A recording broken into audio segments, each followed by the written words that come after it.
wore my old one out. Is that rare around here? I wore my old one out finally. I had it rebuilt years ago, and then it went another 5 years and figured to pop for a new one. So with these, everything's lefty-loosey, righty-tighty.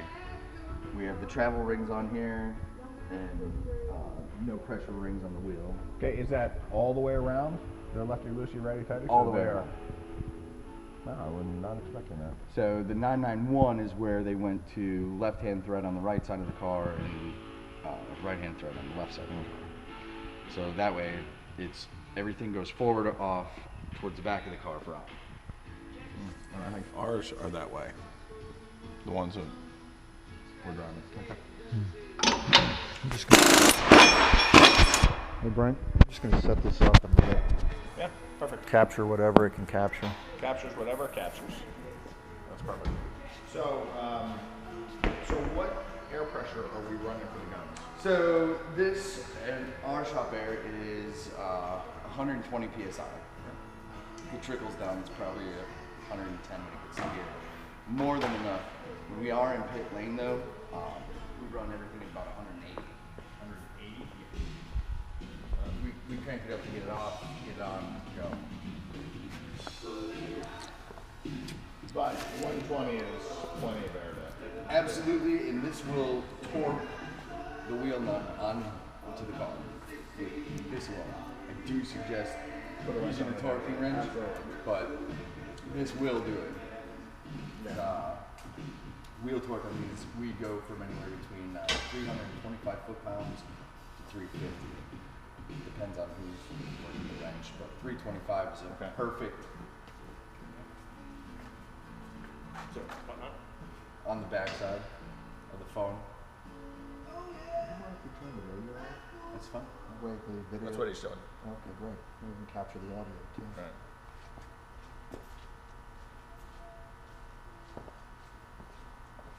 $325. Yes, that's a bare minimum. How many newtons would that be? I'm just kidding. I told you he's in a feisty mood today. No, that's all right. I should actually know that, and I believe it's 440. Don't quote me on that. Yeah, that's what the front spring rates are. They are 1,500 pound springs all the way around. No wonder why I felt stiffer than my car. A little bit. Yeah. It didn't ride bad at all. I mean, Surprisingly, yeah, for 1,500 pound springs. I keep trying to tell you to put some real springs in your 996, but you listen to me? I know. Well, the 996 was a little more compliant with slightly softer springs all the way around. Yeah, but he's.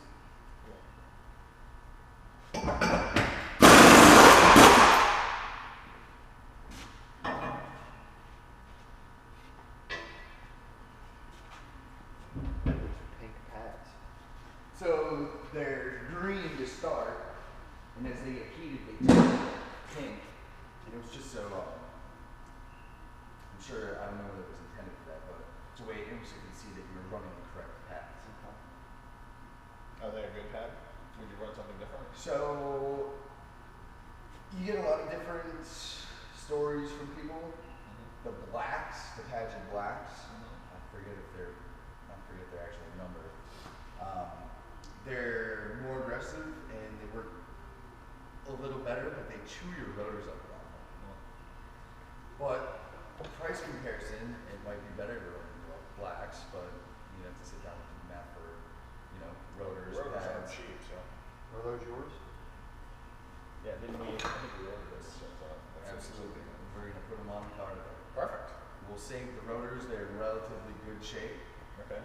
But But you are giving me a set of new ones, right? Yes. Perfect. Absolutely. Absolutely. So we can go bed them outside on the road. Yeah. Absolutely. Our neighbor, excuse me, sir. Our neighbor right up the road hates us, so that's fine.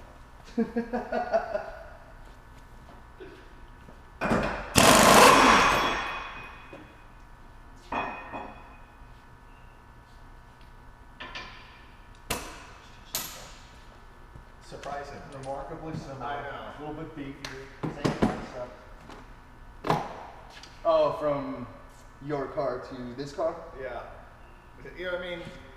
Really, when we're looking in there, the suspension. There's a lot of similarities. Got a lot of similarities. I guess they got some parts of it right from 15 years ago. Why mess with success?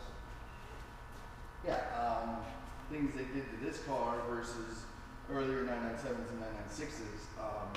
Everything did get a little beefier, and basically everything's steel monoball in this, where earlier 997s had the rubber inserts and all the dog bones and control arms, and they eliminated all of that.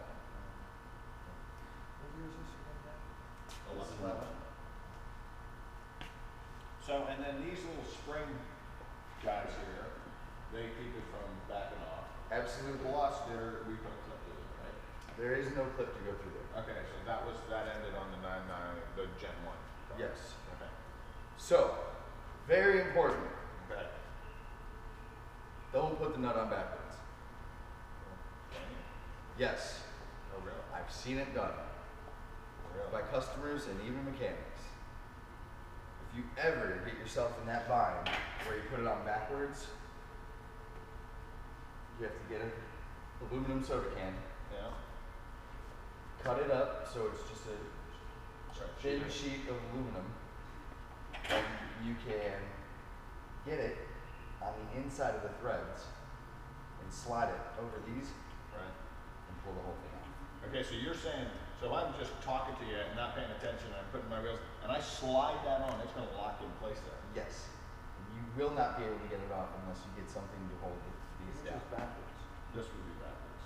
Who would do that? Well, so let's It's say we're talking and we have the wheel on. Brain failure. Or I'm just saying, hey, I'm gonna put this nut back on here Yeah. so we don't lose it, and I just slide it on, it's gonna click past that is what you're telling me. Absolutely. But the other way, it's fine. Yep. Alright. Okay, it's a good note. Yes. So if you have to do that, a soda can will be the best, fastest way to get that off of there. Don't ask me how I know. Okay, so, okay, Necessities for Brad motor has installed invention. it backwards. All right. So from here, I guess we'll go to.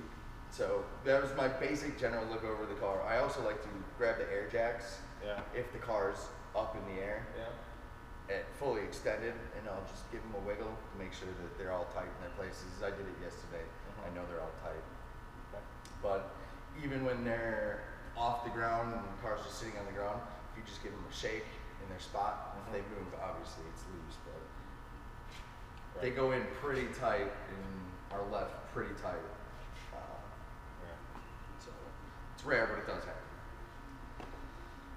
So I'm gonna get ready for an oil service, and then we'll Okay. go to the underside of the car. So I'm gonna show you what goes on back here, then, I guess. I'm gonna come down a little bit.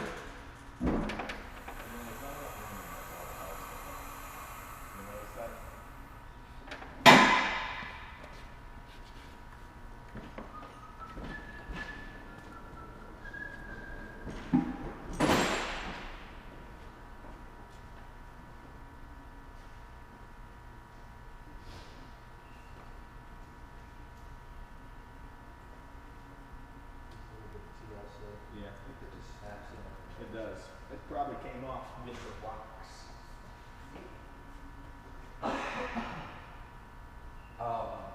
Most of the time, those things fall out. Just if you're going over curves and it graces the curve, it just grabs it and tears it down. I pretty much eliminated it from the car if I see it hanging down like that. I'll just take it off. It's not a performance enhancer or anything like that. So, when I do an oil service, and I know you said you probably won't be doing it, it's just nice to know. Absolutely. Disconnect input intake air temp, Right. and then 7 mil.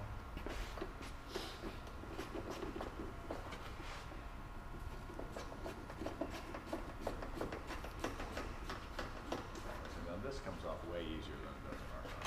Yeah. It's made to be removed quickly. Not bad. You guys filter in there, no doubt? Absolutely, and we're going to put a new filter in this, which is also super easy to change.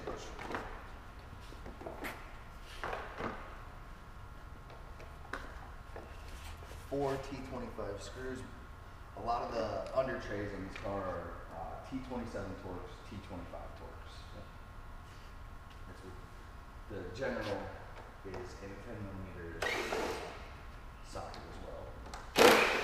It'll get you your front bumper off, the rear bumper off, all the under trays off, with just those 3 tools.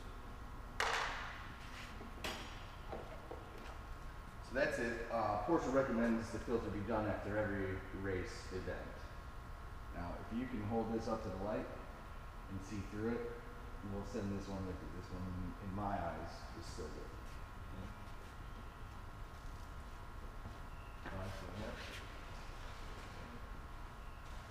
If it's getting really cloudy in there and hard to see through, then we'll toss them. But you can absolutely hang on to that one. Especially if you have a weekend in the rain, definitely get rid of it. They collect so much more stuff.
So they all come with this new gasket in there, and it has a flat side and a rounded side.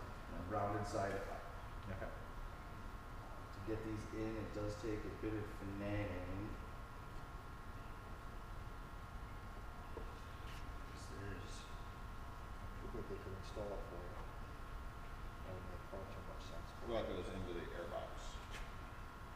Oh no, I see. It is separate. And it's true. But it works. You gotta just work it into every corner, basically.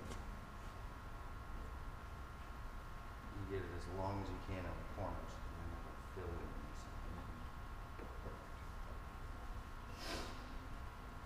Just like that. 4 tabs slide in.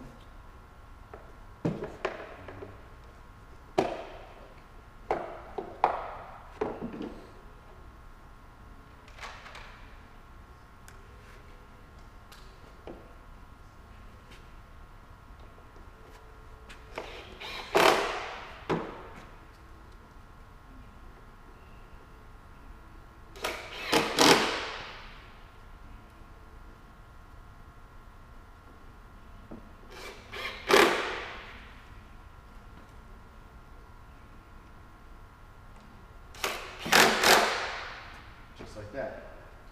New air filter. And then this just has these little knobs in here. They click into the rubber here. And 2 down here. And click in here.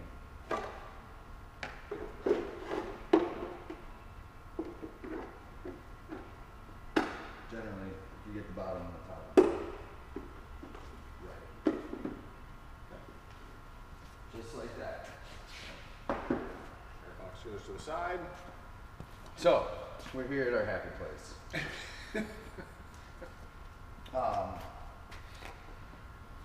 Coolant level, you want it either right at minimum, or you can never really like tell where the max line is, but if you go right to that lip there, you're gonna be fine. You're gonna be perfect. That's an identical part number to what we use on mine. That's Definitely. Yes. I swear it's the It same. is.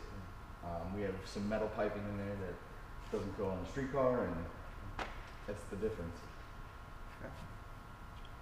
Absolutely. A So, lot of bodies bigger on this than I have a question. yes. I've seen a lot of guys run these things with these little pop-up valves stuck up. So as you can Is that see, something you would we do? have a tie wrap under there. So you can't So run it it's, up. no, so it stays up. Oh, I see. So that's a pressure relief, and we run with it up all the time. So it's up right now? Yes. Oh, I see. So you're not in the event relying- of this failing and having a catastrophic blowout here, Mhm. we prevent that. And when it Right. reaches the point before it blows the cap, it will release pressure here. So essentially what we do is you put that up, you put the tie wrap under it, and you put it And then down. you're not relying on that little piece being up. Mm-hmm. Absolutely. Good thing I asked. That is a good thing you asked. So you I don't like cut the that. tire out. Yeah, that's exactly what I would do the second I got home. I just cut stuff in here that you guys are. We don't need Painstakingly put in, exactly. Now that I can see everything in here, one of the first things I like to look at is the engine blade. It's nice and straight. If you get into a snafu, especially in the rear of the car, these like to bend. And if one's severely bent, where you can see wiggles in it, it can start to affect things. Because it'll essentially tweak kind of how the motor sits in there, and then it tweaks your drivetrain and how it sits on the ground and stuff like that. And I mean, of It all almost things, looks like it's bowed. a little bit, yeah, but I mean that's alright as long as it's straight It's straight bowed. and not, So, yeah, as long as it doesn't have any funky S's in it. okay.